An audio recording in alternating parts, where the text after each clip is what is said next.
नमस्कार। आयुर्वेदिक के नए लेक्चर में आपका स्वागत है। आज हम लोग पढ़ेंगे पित्त दोष।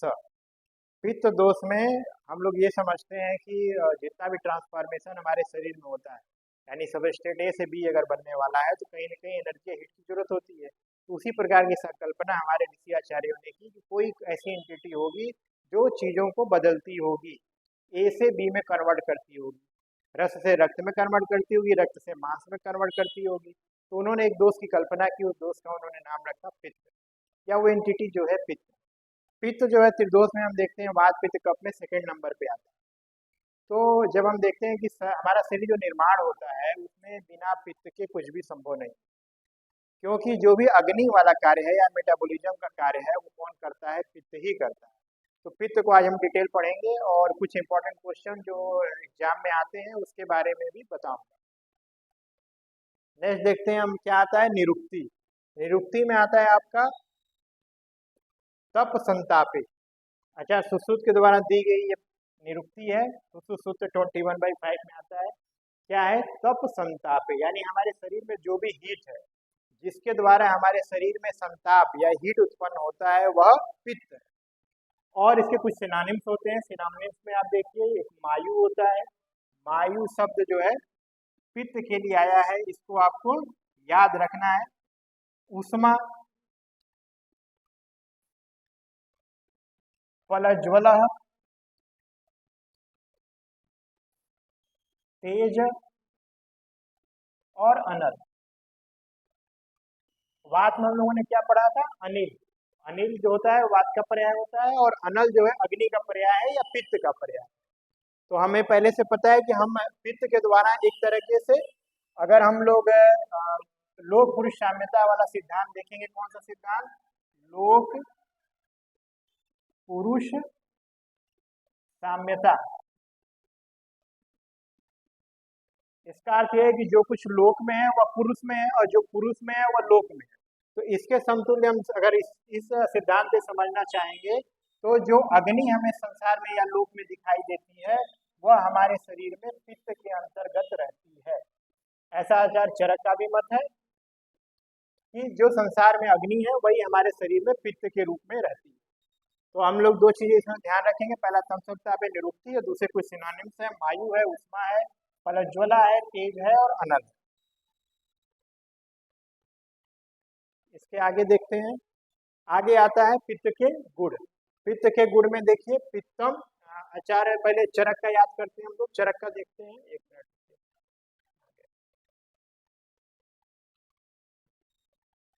आचार्य चरक ने क्या दिया है?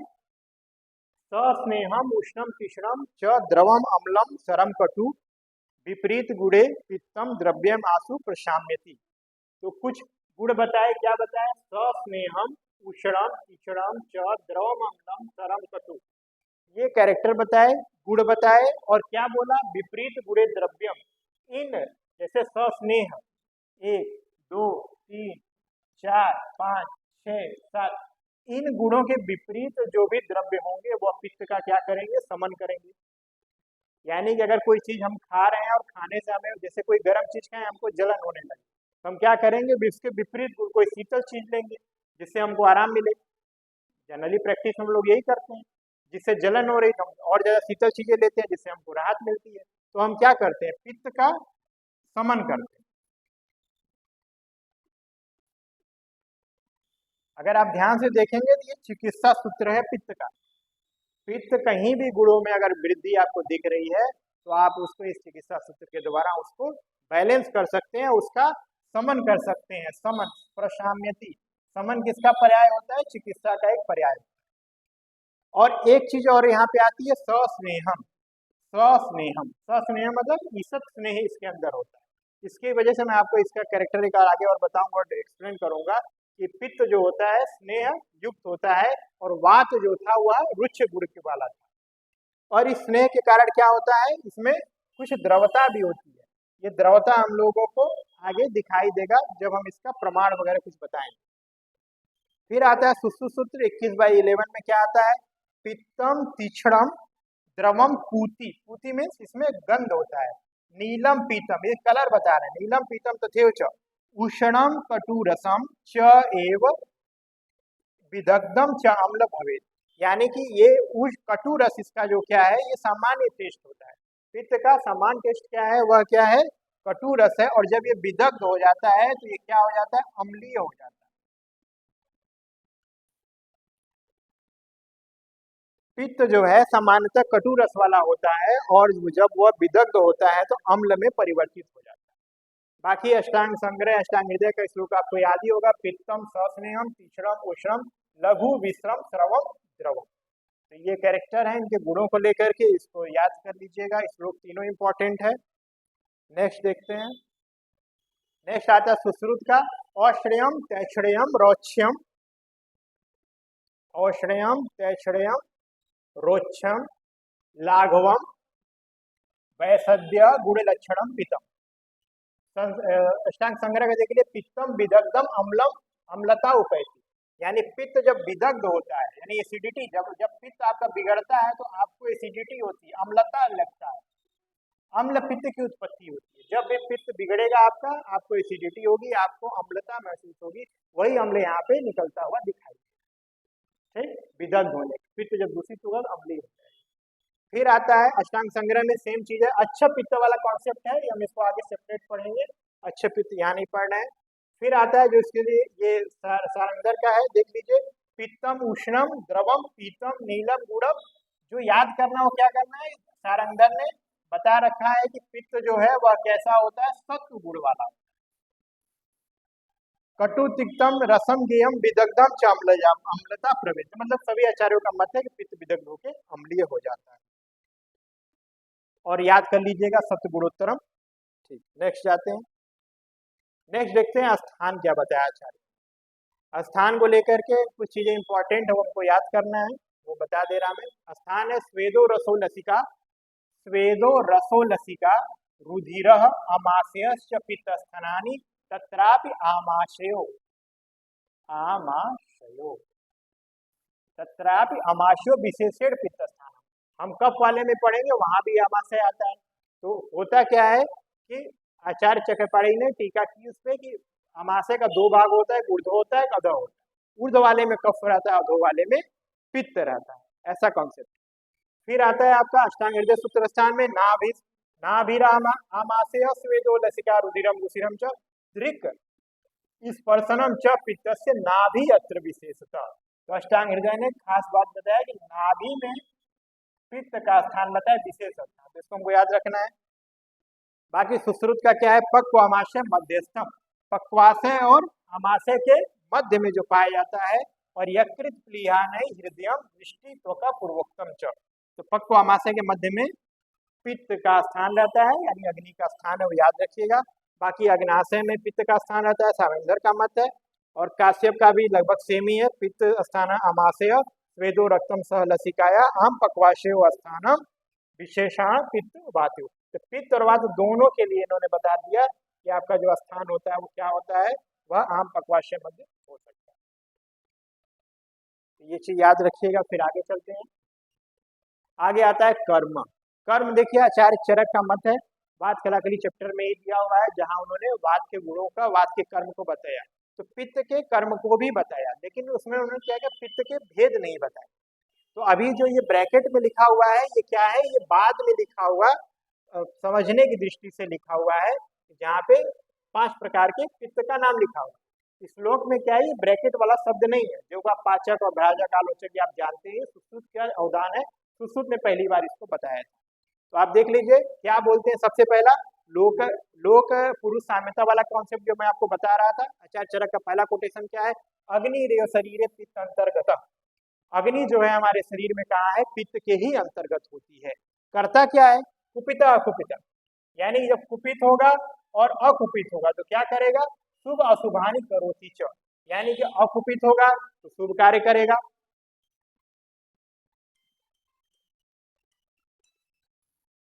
अकुपित होगा तो शुभ कार्य करेगा, और जब कुपित होगा तो अशुभ कार्य करेगा। तो क्या करेगा, तद्यता पक्ति अपक्ति, पक्ति अपक्ति। यानी जो पाचन में हेल्प करता है और सही नहीं होगा तो पाचन में हेल्प नहीं करेगा। तो हम जानते हैं, सुश्रुत ने कोटेशन दिया है, उसका नाम क्या उन्होंने रखा, ये पाचक पित्त है।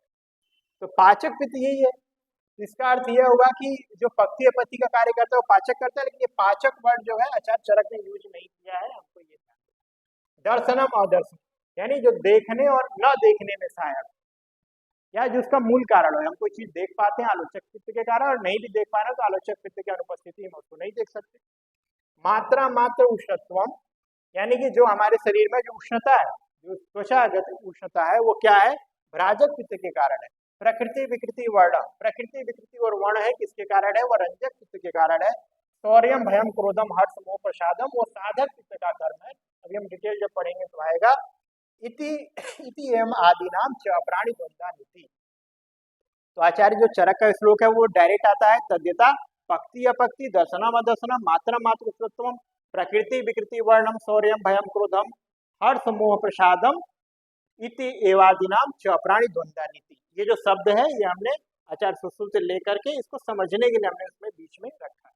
तो भेद जो है वह चरक ने नहीं बताया है, लेकिन कर्म उन्होंने बताए थे। तो हमें समझ में आता है जो चरक ने पक्ति अपक्ति लिखा है वो कहीं ना कहीं पाचक पित्त को ही बताता है, या फिर दर्शनम और दर्शनम लिखा है तो कहीं ना कहीं वो आलोचक पित्त का कार्य। फिर आता है चरक का, देख लीजिए बहुत इंपॉर्टेंट है। दर्शनम पक्ति उष्मा च क्षुत त्रिषा देहमार्दोम प्रभा प्रसादो मेधा च पित्त अकर्म अविकार्य यानी अविकृत पित्त के क्या कार्य होंगे। दर्शनम पक्ति यानी दिखाई देना, पक्ति यानी पाचन में, उष्मा क्षुत तृष्णा यानी भूख और प्यास, देह मार्दोम प्रभा प्रसादो मेधा च मेधा जो है याद रखिएगा, मेधा जो है पित्त के कारण होता है, और जिसके व्यक्ति के अंदर पित्त अच्छा होगा या पित्त प्रकृति का व्यक्ति होगा वो बहुत मेधावी होगा। फिर आता है अष्टांग हृदय का, पित्तम पक्तियम उष्णम दर्शनम क्षुद्र त्रुषा चिप्रभा मेधा मेधा धी शौर्यम च अनुमार्दव, लगभग वही सेम चीज है, इसको याद रखिएगा। अब आगे चलते हैं। आगे आता है अगर पित्त की वृद्धि या क्षय होगा तो क्या होगा। सामान्य वृद्धि सामान्य क्षय पढ़ेंगे। पित्त की वृद्धि में देखिए क्या होता है। पित्त वृद्धो पीता अभास्ता संताप शीत कामित्व अल्प निद्रता, ये याद रखिएगा। अल्प निद्रता किसके कारण होता है, पित्त के कारण होता है। और अनिद्रा हम लोगों ने पढ़ा था, अनिद्रा किसके कारण होता है, ये होता है वात के कारण होता है। वात वृद्धि होगी तो निद्रा होगी, पित्त वृद्धि होगी तो अल्प निद्रता होगी। और निद्रा निद्रा हमें पता है कफ के कारण है। ये तीनों कॉन्सेप्ट है निद्रा को लेकर के, निद्रा अल्प निद्रता और निद्रा, इसको याद रखिएगा। अब आते हैं मूर्छा, बल हानि, इंद्रिय दौर्बल्यम, पीत विड, विड मूत्र मतलब क्या है, पुरीस यानी फीकल मैटर, और मूत्र दोनों क्या हो जाएगा, और नेत्र नेत्र वो क्या होते हैं, पीले कलर के हो जाते हैं। तो जहाँ पे पित्त मेटाबॉलिज्म गड़बड़ ज्वाइंटिस वगैरह कंडीशन में सारी चीज आपको देखने को मिलता है। पित्त वृद्धि पीता भास्ता संताप शीत कामित्व, ये वर्ड भी बहुत अच्छा है, शीत कामित्व लगभग सभी लोगों ने बता रखा। शीत कामित्व मतलब क्या है, शीतल चीजों की इच्छा होगी कि हम शीतल चीजें लें, उससे हमको आराम मिले। और उष्ण कामित्व एक शब्द आया था, उष्ण कामित्व। तो जब वात बढ़ रही थी तो हमें क्या हो रहा था, क्योंकि शीत गुण होता है, शीत गुण बढ़ता है तो उसमें हमें उष्ण की इच्छा हो रही थी।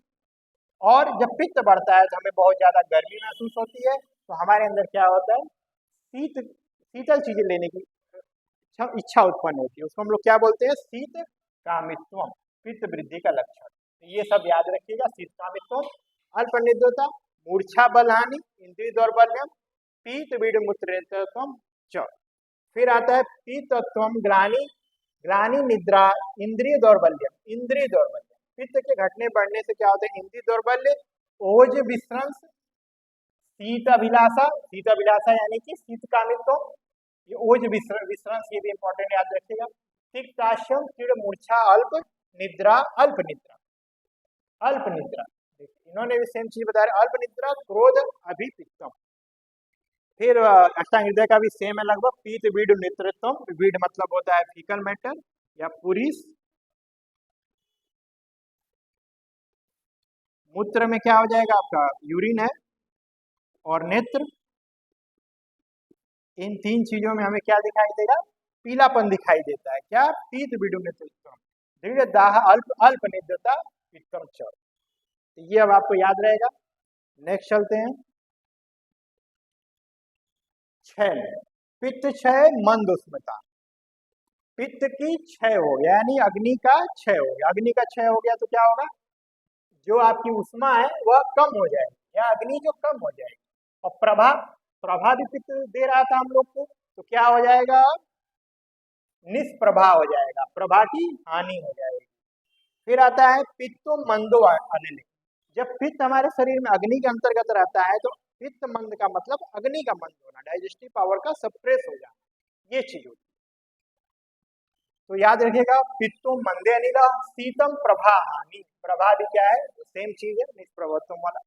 फिर आता है अष्टांग संग्रह का, देख लीजिए, स्तंभम शैत्यम अनियत दाह, तोद तोद दाह और रोचक, क्योंकि अग्नि मान हो रहा है, अग्नि मान हो रहा है तो क्या हुआ, अरुचि उत्पन्न होगी, अरुचि उत्पन्न होगी तो आपको भूख नहीं लगेगी, कहीं ना कहीं अग्नि मान को बताता है। अविपाक, जो भी आप भोजन कर रहे हैं उसमें क्या होगा, उसका सही से पाचन नहीं होगा, सम्यक पाचन न होने से क्या होगा, अविपाक आपको मिलेगा, भोजन का सही पाक नहीं होगा। अंग पारुष्यम, कंप गौरव नख नयन सौकल्यम आदि भी, तो सामान्य चीजें हैं, कंप होगा, गौरव होगा, नख नयन आदि में क्या होगा, श्वेतता थोड़ी सी आएगी, वो चीज बता रहे हैं।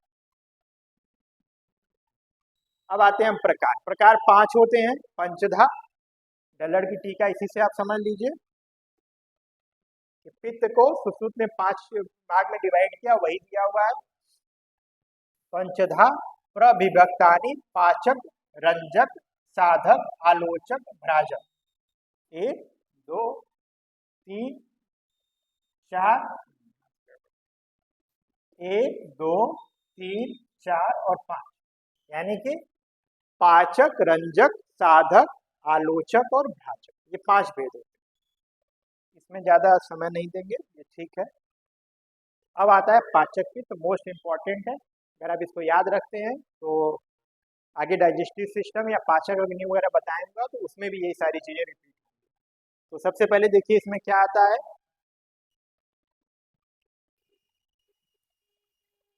पाचक पित्त में सबसे पहले पर्याय देखिए, पाकी, पाकी दमुनस वैश्वानर पावक अनल, सेम पर्याय है। अब हम देखते हैं पाचक पित्त के बारे में अच्छा चरक का क्या, सुश्रुत का क्या ओपिनियन है, क्योंकि इन्होंने सबसे पहले इसको डिटेल किया था, डिटेल से समझाया था, तो हम इसको यही चीज पढ़ेंगे।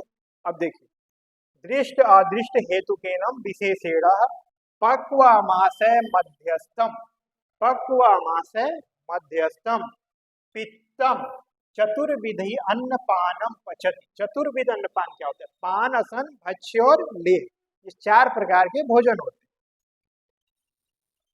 पचति विवेचयति, विवेचन करना, हम लोग पढ़ रहे थे पिछली क्लास में, समान वायु का भी यही कार्य था, विवेचन करना, और पाचक पित्त का भी यही कार्य है, विवेचन करना, यानी मूत्र पुरीष और रस को अलग अलग करना, यही चीज दिया हुआ है। दोष रस मूत्र पुरीषाणी विवेचन, तत्रस्थमेव च आत्मशक्तिया शेषाणाम पित्त स्थानानाम शरीरस्य च अग्निकर्मणा अनुग्रहम, यानी पाचक पित्त सबसे प्रधान होता है, और ये क्या करता है, जो हमारे शरीर में अन्य पित्त अन्य जगहों पे मौजूद है, यानी कि आलोचक भ्राजक है ना, साधक, उन सबको क्या करता है, बल प्रदान करता है, यानी उन अगर ये मंद होगा तो वो भी मंद हो जाएंगे, ऐसा कॉन्सेप्ट है। तस्मिन पित्ते पाचको अग्नि रीति संज्ञा, ऐसे पित्त को हम पाचक अग्नि कहते हैं। इजी है बट बहुत इंपॉर्टेंट श्लोक है, इसको याद कर लीजिएगा। आगे आता है अष्टांग संग्रह का है, लगभग वही सेम चीजें हैं। आम पक्वास है, अमाशय पक्वास है, मध्यस्थम, मध्यस्थम पंच महाभूत आत्मा चौपी तेजो गुणो उत्कर्षाणाम क्षति पिपासा सोम गुणम ततश्च यद द्रवस्थम भावम सहकार्यत्वम, तो बहुत इंपॉर्टेंट नहीं है, इसमें हम लोग नहीं ज्यादा इस पर डिस्कस नहीं कर रहे हैं, बस याद क्या करिएगा कि इनका भी मत सेम है, पित्तम अन्नम पचति सार किट्टो विभजति, इन्होंने सार किट्ट विभाजन शब्द का प्रयोग किया, और आचार्य सुश्रुत ने क्या कहा था, विवेचन, विवेचन, तो याद रखिएगा। अब आते हैं अष्टांग हृदय का, लगभग सेम मत है, तदिष्टम तदिष्ट आनंद अन्य ग्रहणादि ग्रहणी मत स एव धनवंतरी कला पित्त धरया, तो पित्त धरा कला के बताते समय इन्होंने टिप्पणी लिखी है। बाकी हाँ, बाकी सारंगधर का एक श्लोक आता है, अग्नाशय भवेत पित्तम अग्निरूपम तिलोन्मितम। तिलोन्मितम यानी कि प्रमाण, जो मैं शुरुआत में कह रहा था, इन्होंने कुछ बोला उसका प्रमाण है, आचार्य ने उसका प्रमाण बताया। प्रमाण में क्या बताया, ये जो पाचक पित्त है उसका प्रमाण क्या है, तिल प्रमाण। तिल प्रमाण होता है, तिल प्रमाण में पाचक पित्त होता है, ये पहली बार इन्होंने बताया। वैसे पित्त का जो जैसे वात पित्त कफ का प्रमाण वह वाला पोर्शन भी आता है, हम उसको आगे और डिटेल पढ़ेंगे। उसमें आप 056 करके याद कर सकते हैं कि पाचक पित्त का भी प्रमाण 5 अंजलि बताया गया, कफ का 6 अंजलि बताया गया, वात का 0 बताया गया। तो एक मूवी आई थी अब तक 56, वैसा करके आप याद कर लीजिएगा, वात पित्त कफ 200 के प्रमाण, और बहुत यूनिक है। अन्य जगहों पे कैसे कैसे नाप करेंगे उसका, कैसे माप का होगा, तो कुछ कुछ प्रमाण इसे लेकर के अन्य लोगों ने, आचार्यों ने टिप्पणी की है। उसी तरह से इन्होंने बताया कि पाचक पित्त का अकेला प्रमाण जो है तिल प्रमाण, तिल प्रमाण। ठीक, नेक्स्ट चलते हैं। अब आते हैं रंजक पित्त। रंजक पित्त का रंजक शब्द से ही पता चल जाता है क्या काम है इसका, रंजन करना। तो रंजन करने का मतलब यह है कि क्या करता है, कलरिंग करता है। कलरिंग किसका करेगा, जो रस का रंजन करके रक्त में बदल देता है। जो हमारा धातु उत्पत्ति का जो क्रम है, रसाद रक्तम तत्वन मांसन मांसन में दस्ततो मज्जा च, तो वही सिस्टम से इसमें क्या होता है कि रस से रक्त को बनाने में रंजक पित्त का कार्य होता है। तो रंजक पित्त होता कहाँ है, तो रंजक पित्त देखिए कहाँ होता है, यत यकृत प्लीहा पित्तम। यदि कोई पित्त यकृत और प्लीहा में है तो वह कौन है, तस्मो रंजको अग्निरति संज्ञा। क्या कार्य है, रसस्यम रागतियुक्तम, रस को कलर करके रक्त में बदल देना, ये उसका कार्य। अष्टांग संग्रह लगभग यही है, लेकिन देखिए अमास्यस्तम तू रसस्य, रंजन तो बताया लेकिन स्थान अलग बताया, बोला अमाशय स्थित। ये हम लोग आगे पढ़ेंगे डाइजेस्टिव सिस्टम में, तो इंट्रिंसिक फैक्टर क्या होता है, तब यहाँ आपको ये बात समझ में आता है। फिर सारंगधर ने भी सेम बोला, यह दृश्य यकृतानि तत्पित्तम, ये जो यकृत में पाया जाता है वो रस को क्या करता है, रक्त में परिवर्तित करता है। तो आपको हमें एक्चुअल में क्या याद करना है, रंजक पित्त का स्थान यकृत प्लीहा और अमाशय बताया गया है। यकृत प्लीहा किसने बताया, आचार्य सुश्रुत ने बताया, और जो अमाशय जो आपको बता रखा है वो किसने बताया है, आपका अष्टांग संग्रह। नेक्स्ट आते हैं साधक पित्त। साधक पित्त का मतलब बेसिक समझिए, साधक मतलब साधना। आपके अंदर कोई इच्छा है कोई कार्य करने की, तो उस इच्छा को पूर्ण करने वाला जो भी होगा, जो भी बल आपके अंदर होगा, जो भी अग्नि और ज्वलन होगा, जो भी इच्छा शक्ति होगी, उसको बल देने वाला कौन है, साधक पित्त। साधक पित्त देखिए, यत पित्तम हृदय संस्थितम तस्मिन साधको अग्निरति संज्ञा सो अभिप्रार्थितम मनोरथ साधकृतम। आपके अंदर जो भी इच्छा है, अभिलाषा है, मनोरथ है, उसको पूर्ण करने वाला क्या होता है, यह साधक पित्त ही होता है। क्या है, यदि हृदय स्थितम, स्थान कहाँ है, हृदय बताया, उसको साधकम अग्नि बोला, और क्या है, अभिप्रार्थित, आपके अंदर जो भी डिजायर है उसको पूरा करने वाला कौन है, साधक पित्त है। एक डल्ला ने टिप्पणी लिखा कि साधक पित्त का मतलब मेधाकृत मेधा, यानी जो मेधा है आपके अंदर वो भी साधक पित्त के कारण ही है। अष्टांग संग्रह, हृदय स्तंभ, हृदय में स्थित बुद्धि मेधा मानो उत्साह अभिप्रेतार्थम, यानी बुद्धि है, अभिमान है, उत्साह है, ये जो देने वाला है वो कौन है, आपका साधक पित्त। बुद्धि मेधा सेम चीज आएगा, बुद्धि मेधा अभिमान अभिप्रेतार्थम साधकम साधकम हृदय पित्त। तो कुछ इंपॉर्टेंट नहीं है, ठीक है, अब नेक्स्ट चलना है।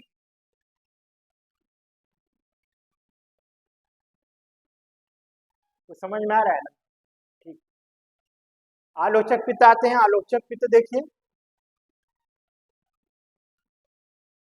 स्वरूप ग्रहणम अधिकृतम, ऐसा पित्त जो देखिए इंद्रियों का इंद्रियार्थ होता है। चक्षु इंद्रिय का क्या है, रूप जो होता है और उसका विषय होता है, वो रूप को ही ग्रहण करता है, आकार क्या है, कलर क्या है, ऐसा वो परसेप्शन होता है। तो सदृश रूप ग्रहणम अधिकृत, ऐसा पित्त जो रूप ग्रहण करने में सहायक हो, वह क्या कहलाता है, आलोचक पित्त। अष्टांग संग्रह की टिप्पणी सेम है, तदृष्टि स्तंभ रूप आलोचनम आलोचन। सारंगधर क्या बोलते हैं, तत्पित्तम नेत्रम युगले रूप दर्शनमकारी, सब लगभग सेम सबका मत है। एक खास बात है जिसके लिए पढ़ाया जा रहा है, वो है आचार्य भेल का योगदान। आचार्य भेल ने बोला कि तत्र आलोचको नाम वर्षा शीतात शीतवात शीतात प्रविद्ध सद्विविधम। यह आलोचक तो दो प्रकार का होता है। क्या, पहला चक्षु वैशेषिक, दूसरा बुद्धि वैशेषिक। यानी बहुत सारी चीजें हम देख के समझ पाते हैं और बहुत सारी चीजें हम चिंतन मनन के द्वारा उस चीजों को जानते हैं।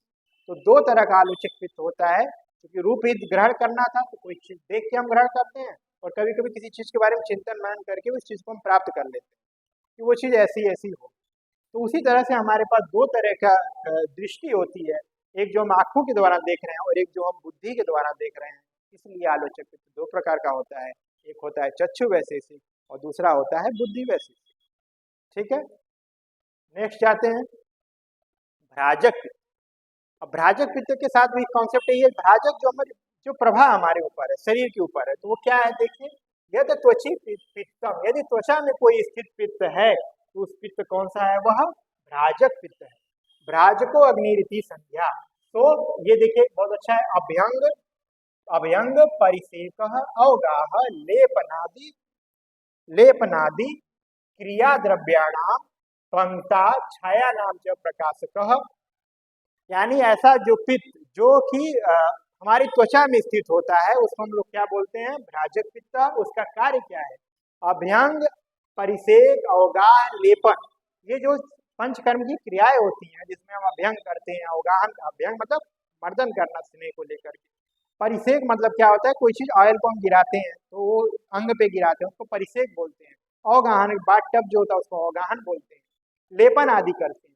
तो जो हम करते हैं ये सारी औषधियां शरीर के अंदर हमारे जाती हैं, तो उसको क्योंकि मुंह से गई होती तो पाचक अग्नि के द्वारा पची होती, अब मुंह के द्वारा नहीं गई, त्वचा के द्वारा आत्मसात हो रही है, तो उसको भी पाचक अग्नि का कोई रूप होगा, अग्नि का कोई रूप हो जो उसमें ट्रांसफॉर्म कर रहा होगा, तो वो कौन सा होता है, वह होता है भ्राजक पित्त।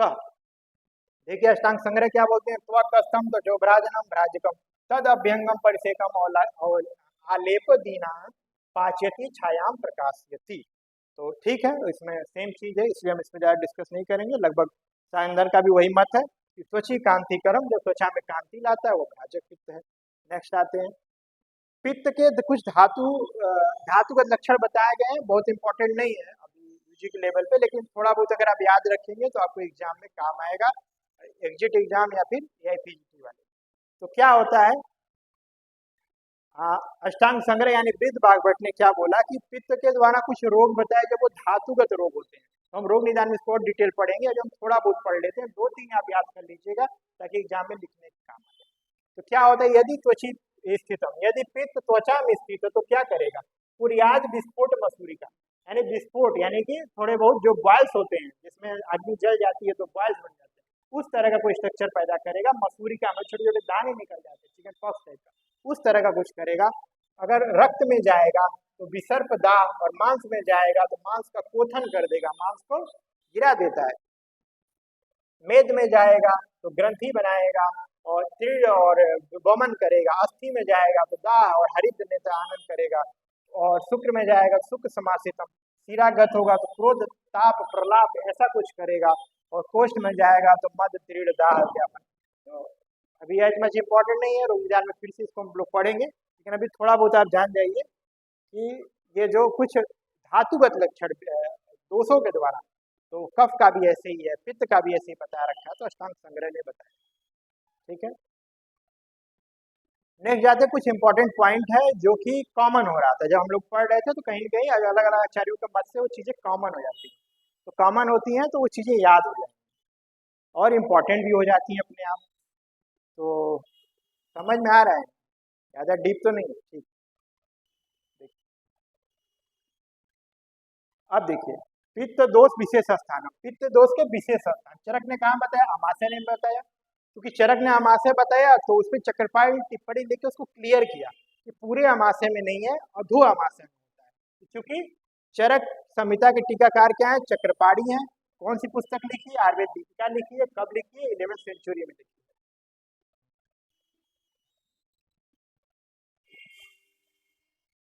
आयुर्वेद दीपिका 11वीं सेंचुरी, उसमें उन्होंने क्लियर किया कि अमाशय पूरा अमाशय नहीं है, अधो अमाशय में पित्त रहता है, टिप्पणी करी। काश्यप ने अमाशय ही बता रखा है, सुश्रुत ने क्या बता रखा है, पक्व अमाशय मध्य बता रखा है, उसी को आप ग्रहणी भी बोलते हैं, वही पाचक पित्त का भी स्थान है। हृदय और त्वचा ही बता रखा है, सारंगधर ने अग्नाशय और ग्रहणी बता रखा है।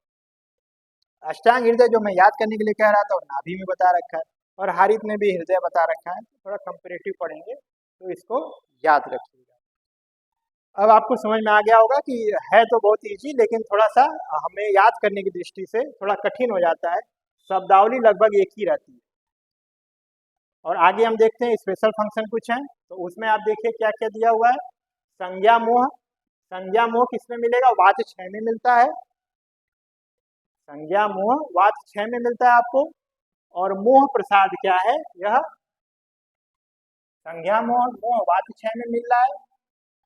मोह प्रसाद ये सब याद रखिए किसमें मिलता है? पित्त कर्म के 6 में, यानी साधक पित्त के कर्म में दिखाई देता है। फिर आता है बुद्धि मोह शब्द कहाँ आया है? कफ के कर्म में आएगा, आगे जब पढ़ाऊंगा।